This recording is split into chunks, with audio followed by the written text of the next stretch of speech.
오늘 은혜 받을 하나님의 말씀은 로마서 15장 22절에서부터 33절까지 말씀입니다.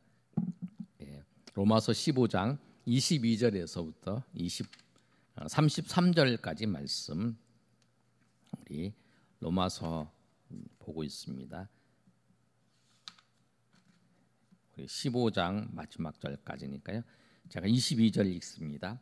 그러므로 또한 내가 너희에게 가려 하던 것이 여러 번 막혔더니 못 찾았으면 앞에 보시고 하면 돼요. 이 지방에 일할 곳이 없고 또 열흘 전부터 언제든지 서바나로 갈 때 너희에게 가기를 바라고 있었더니 이는 지나가는 길에 너희를 보고 먼저 너희와 사귐으로 얼마간 기쁨을 가진 후에 너희가 그리로 보내주기를 바람이라. 그러나 이제는 내가 성도를 섬기는 일로 예루살렘에 가더니 이는 마게도냐와 아가야 사람들이 예루살렘 성도 중 가난한 자들을 위하여 기쁘게 얼마를 연보하였음이라. 저희가 기뻐서 하였거니와 또한 저희는 그들에게 빚진 자니 만일 이방인들이 그들의 영적인 것을 나눠 가졌으면 육적인 것으로 그들을 섬기는 것이 마땅하니라. 그러므로 내가 이 일을 마치고 이 열매를 그들에게 확증한 후에 너희에게 들렀다가 서바나로 가리라. 내가 너희에게 나아갈 때 그리스도의 충만한 복을 가지고 갈 줄을 아노라. 형제들아, 내가 우리 주 예수 그리스도와 성령의 사랑으로 말미암아 너희를 권하노니 너희 기도에 나와 힘을 같이하여 나를 위하여 하나님께 빌어. 나로 유대에서 순종하지 아니하는 자들로부터 건짐을 받게 하고 또 예루살렘에 대하여 내가 섬기는 일을 성도들이 받을 만하게 하고 나로 하나님의 뜻을 따라 기쁨으로 너희에게 나아가 너희와 함께 편히 쉬게 하라. 평강의 하나님께서 너희 모든 사람과 함께 계실지어다. 아멘. 네. 우리 온도 측정하는데 옆에 보면은 그 카메라가 하나 있어요. 그거는 QR 코드를 찍는 거니까 주일날 들어오실 때에 QR 코드를 찍으시든지 아니면 명부에 작성을 하시면 되겠습니다.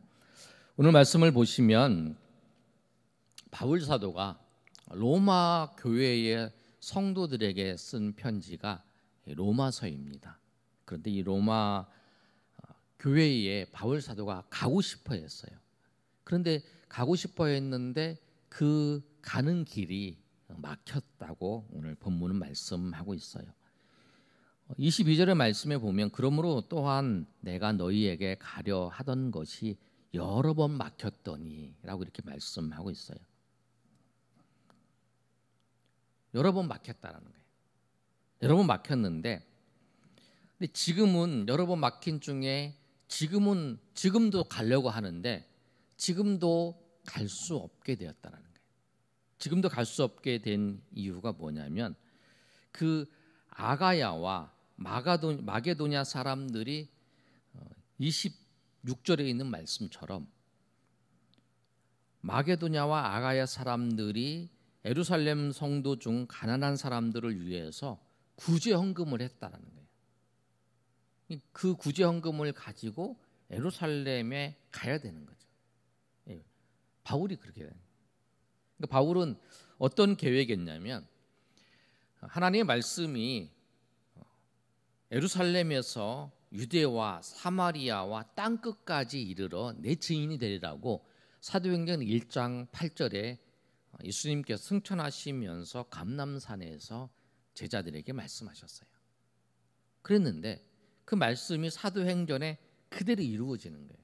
처음에는 예루살렘에서 오순절의 역사를 통해서 예루살렘을 통해서 복음이 증거되고 또 빌립을 통해서 그 복음이 사마리아까지 그리고 이 바울을 통해서 이방인까지 그 복음이 증거되는 안디옥과 또 이제 그 여러 지역에 복음이 증거되는 일들이 있었어요. 그런데 보시면 예루살렘 중심으로 해서 사마리아와 이 계속 이렇게 복음이 서쪽으로 계속 복음이 증거되는 거예요. 이쪽이 동쪽이죠. 근데 그 당시에 사람들은 어떤 생각을 했냐면 지구가 우리가 잘 아시는 것처럼 지구가 둥글다고 생각하고는 그 이후에 한참 오래전에 있었던 일이고 평평하다고 생각한 거예요. 그래서 이 스페인, 그 유럽의 끝에 있는 그 스페인이 이제 이 지구의 끝이라고 생각을 한 거예요. 근데 바울 사도가 어떤 마음을 가졌냐면 이 복음을 저 스페인까지, 서바나, 본문의 말씀에 서바나라는 스페인이라고 말씀하고 있거든요. 거기까지 가서 복음을 전파하겠다. 근데 로마 고린도 지역을 지나서 이제 이탈리아 로마 지역에 가서 복음을 전파한 후에 로마 사람들이 또 이제 그 바울을 파송을 해주는 거예요. 서바나의 지역에 선교사로 파송을 해서 준비를 해서 거기 가서 복음을 전하려고 하는 계획을 가졌어요.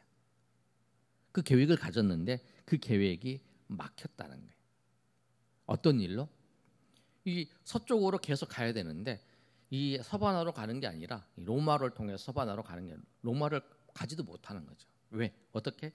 오히려 이 동쪽에서부터 서쪽으로 계속 오고 있는데 다시 예루살렘으로 가게 되는 일이 생긴 거죠.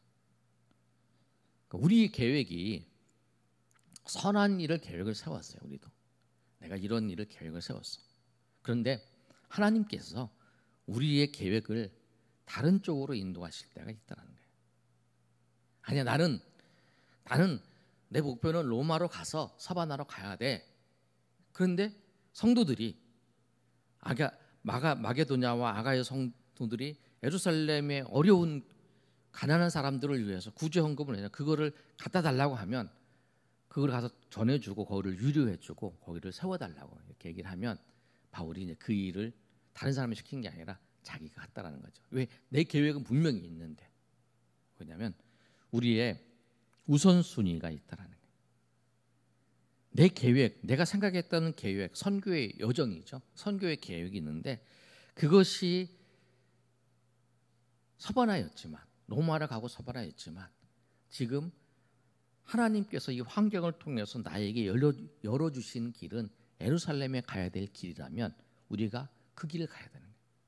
내 계획, 내가 나쁜 계획이 아니고 내가 좋은 계획을 세웠다 할지라도 하나님께서 그 길을 통해서 다른 길로 형제를 섬기는 길, 그것을 하나님께서 그 길로 나를 환경을 이끌어 가신다면 내가 거기다가 순종을 하는 거예요. 그러니까 우리의 우선순위가 무엇이라는 거예요. 우선순위가 항상 나의 계획, 내가 원하는 것, 그것이 나의 우선순위냐, 아니면 내 계획이 있지만 하나님이 이끌어 주시는 대로 내가 여기로 하는 선한 계획이 있는데 하나님 이쪽으로 자꾸 열어주세요. 환경도 열어주시고 그리고 이 일이 계속 열려지는 거예요. 그러면 내 계획을 접어놓고 여기로 가야 되는 거예요. 내 계획을 있지만 내 계획을 접어두고 포기하는 건 아니죠. 어차피 바울은 로마에 가요. 하나님께서 로마를 가게 하세요. 자기가 자진해서 가는 게 아니라 나중에는 예루살렘에 가서 예루살렘에서 그 로마의 군인들이 바울을 예루살렘에서 로마까지 호위해서 데리고 가잖아요. 죄수의 몸으로 가지만 로마 시민권자이기 때문에 그렇게 해서 이제 로마로 가게 되는 거죠. 하나님이 다 계획이 있는 거죠. 그러니까 우리가 항상 생각할 때는 내 계획보다 형제 섬기는 일을 하나님께서 원하신다면 그리고 그 원하시는 길이 열려 있다면 그 길로 우리가 걸어가야 된다는 거예요. 그것이 우리가 해야 될 일이라는 거예요. 하나님이 주신 마음, 하나님이 우리가 섬길 수 있도록 했다면 그 일을 해야 돼요. 그래서 우리는 항상 나의 계획과 나의 뜻을 따라서 걸어가는 게 아니라 하나님의 계획과 하나님의 뜻을 따라서 가게 하는 거예요. 하나님은 이루어 주셔요. 그러니까 우리가 거기 열려 있어야 돼요. 그래서 바울이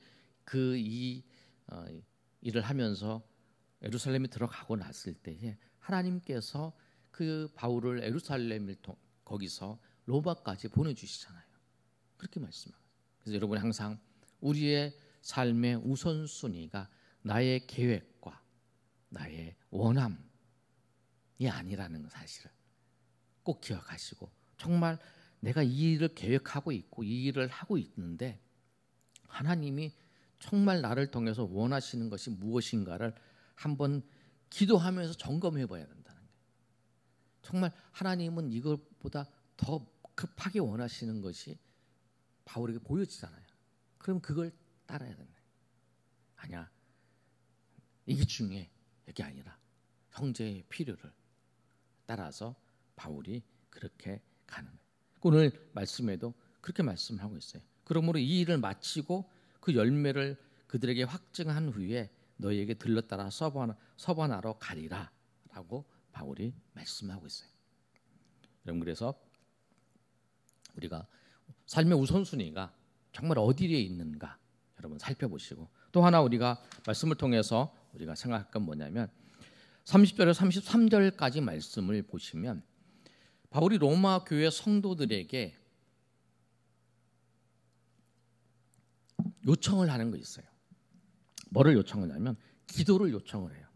30절에 보시면 우리 30절 한번 읽어볼까요? 시작. 형제들아, 내가 우리 주 예수 그리스도와 성령의 사랑으로 말미암아 너희를 권하노니 너희의 기도에 나와 힘을 같이하여 나를 위하여 하나님께 빌어. 그러니까 하나님께 기도해 달라는 거예요. 바울이 그 로마의 성도들을 위해서 기도를 해요. 그런데 또 하나 바울이 요청한 건 뭐냐면 로마의 성도들도 자기를 위해서 기도해 달라는 거예요. 그러니까 우리가, 여러분, 내가 어떤 사역을 하려고 그래요. 바울이 로마의 성도들이 바울보다 영적으로는 연약하겠죠. 그렇지만 바울은 그들에게 기도를 요청하는 거예요. 내가 이런 기도에 제목이 있다, 이렇게 얘기를 하고 이걸 요청을 하는 거죠. 왜냐하면 그 사람이 영역이 많아서 그 사람이 기도하면 하나님 응답한다, 그게 아니라 기도로 서로 협력하고 기도로 서로 돕는 거예요. 그리고 그 기도를 들으시는 분은 하나님이시기 때문에. 그래서 내가 저 사람보다 부족하기 때문에 아니에요. 요청하는 건 뭐냐면 내가 그 사람과 같이 서로 협력하며 서로 사역한다는 거예요. 내가 저 사람이 나보다 월등하기 때문에 기도를 요청하는 게 아니에요. 서로 당신과 나는 형제라고, 당신과 나는 하나의 지체이기 때문에 서로 우월해서, 저 사람이 나보다 우월하다는 기도 요청을 하는 게 아니라. 그렇다면 바울이 로마 교회 성도들에게 기도를 요청하겠어요? 그게 아니잖아요. 오히려 바울이 기도를 그들을 위해서 기도해야겠지만 바울도 요청을 하는 거예요. 왜? 우리가 하는 모든 그 사역이 하나님이 역사하시고 하나님이 은혜를 베풀어 주셔야 되는 거죠. 그러니까 하나님이 인도하시기를 기도하는 거예요, 같이. 그래서 협력하며 같이 기도하며 또 기도로 그 사역들을 서로 같이 이루어가는 거예요. 그래서 오늘 바울 사도가 그 로마의 교회의 성도들에게 기도 요청을 하는데 세 가지를 요청을 해요. 뭐냐면 첫째가 31절에 있는 말씀처럼 나로 유대에서 순종하지 아니하는 자들로부터 건짐을 받게 하고. 내가 예루살렘에 갔는데 예루살렘에 가서 그곳에서 나를 배척하는 사람들, 그 사람한테 처음에 이제 바울이 갔다가 이제 도망쳐 나왔잖아요. 그런데 이제 이 예루살렘에 그 구제헌금을 가지고 들어가서 그들을 도울 때에 그들에게서 하나님의 은혜로 나를 건져달라고 해요. 그렇게 기도를 하는 거죠. 그래서 그거를 위해 기도해 달라라고 이제 부탁을 하는 거예요. 그 다음에 또 하나는 뭐냐면 예루살렘을 위해서, 근데 예루살렘에 대해 내가 섬기는 일을 성도들이 본받을 만하고, 그러니까 그 예루살렘의 성도들을 섬기는 것을 통해서 그들이 하나님의 사랑, 마게도냐와 아가야의 사람들이, 바울을 통해 전도된 그 사람들이 예루살렘을 위해서 섬기는 그 모습을 보고 서로 본받을 만하고 서로 이제 협력해서 그렇게 해달라고 기도를 하는 거예요. 예루살렘의 교회의 성도들을 위해서 기도하는 거예요. 낙심하고 있는데, 가난하고 어렵고 있는데 오히려 이것 때문에 힘을 얻고 용기를 얻고 하나님의 은혜 가운데 살게 해달라고. 또 세 번째가 뭐냐면 로마의 교회의 성도들을 위해서 기도하는 거예요. 32절 말씀 한번 읽어볼까요? 시작. 나로 하나님의 뜻을 따라 기쁨으로 너희에게 나아가 너희와 함께 편히 쉬게 하라. 그러니까 이제 이번에는 로마 교회의 성도들을 위해서 이렇게 이제 너희들을 위해서 내가 하나님 뜻으로 너희로 갈 때에 너희와 함께 편히 그리스도 안에서 편히 쉬게 안식을 얻고 서로 위로를 받을 수 있게 해달라고. 내가 당신들에게 갔을 때 그렇게 해달라고. 그 세 가지를 위해 기도하는 거예요. 내가 유대인에 갔을 때 지금 이제 바울이 예루살렘으로 가야 되는데 예루살렘을 갈 때에 그때의 유대인들을 통해서 그들에게 내가 어려움 당하지 않고 그들이 계계에서 벗어날 수 있도록 그렇게 해달라 기도를 하죠. 그리고 예루살렘 성도들이 이 사역을 통해서 위로를 받고 서로 격려하고 세워지는 역사가 있게 해달라. 그리고 로마로 갔을 때에 로마 성도들과 같이 그렇게 해달라. 이렇게 하나님 앞에 기도하는 모습이에요. 오늘 말씀 두 가지를 말씀하고 로마의 교회의 성도들에게 말씀하면서 내가 왜 로마를 가고 싶었는데 못 갔냐라고 하는 걸 말씀하면서 그 첫 번째가 뭐냐면 우선순위가 내가 나의 계획이 아니라 하나님의 뜻대로 사역을 따라서 가려고 했더니 못 갔다. 그렇지만 너희는 또 나를 위해서 기도해 달라. 서로 기도하는 거예요. 우리는 기도 공동체예요. 그리고 여러분이 무슨 일이 있을 때에 내가 이런 일이 있으니까 기도해 달라. 또 누구한테도 기도해 달라. 그 사람이 한마디 기도해 달라. 서로 기도해 주고 내가 기도했어. 기도하다가 잊어버릴 수도 있어요. 그러면 또 이제 그 사람 보면 내가 기도 못했으면 기도 못했구나. 그러면 잠시 또 눈을 감고 하나님 앞에 기도달라. 우리가 기도를 많이 한다고 또 우리가 기도를 오래 한다고 하나님 응답하시는 거 아니잖아요. 하나님 뜻대로 하나님의 원하시는 때에 따라서 응답하시는. 그래서 우리가 그런 마음을 가지고 서로 협력하고 서로 돕고 이렇게 우리가 그런 공동체가 된다는 거죠. 그래서 오늘 그래서 모든 사역의 시작은 뭐냐면 기도에서부터 시작해요. 바울 사도가 그들이 기도를 요청한 건 뭐냐면 모든 사역의 시작이 기도고 그 모든 사역에 이루어지는 과정도 기도고 모든 사역에 이루고 난 다음에도 그 모든 과정 처음 중간 시작 모든 것이 다 기도예요. 기도로 다 시작하고 기도로 진행되어 가고 기도로 모든 것이 끝나는 거예요. 그래서 우리가 항상 기도는 호흡과 같다고 하는 거예요. 호흡하는 것처럼 하나님 앞에 기도하고 또 어려운 일이 있으면 또 기도 요청을 하고 그 어려운 일이 생겼다고 해서 내가 무능해서 그런 게 아니잖아요. 내가 어떤 일을 하는데 어려움이 생겼어요. 그게 무능해서 그런 게 아니잖아요. 다 어려움이 생길 수 있어요. 그런데 그것을 우리가 어떻게 극복했는가, 어떻게 이것을 넘어섰는가, 이렇게 실패를 해도 실패를 어떻게 믿음으로 넘어섰는가, 실패를 어떻게 딛고 일어났는가, 그게 중요한 거잖아요. 그러니까 우리가 기도를 해야 되는 거예요. 낙심이 찾아오죠. 어려움이 찾아오죠. 그럴 때 절망하지 아니하고 또 믿음을 포기하지 아니하고 그리고 하나님의 은혜가 올 때 나아가야 된다는 거예요. 오늘 말씀처럼 우리가 그렇게 하나님 앞에 나아가시는 저 여러분이 되시기를 예수님의 이름으로 축원합니다.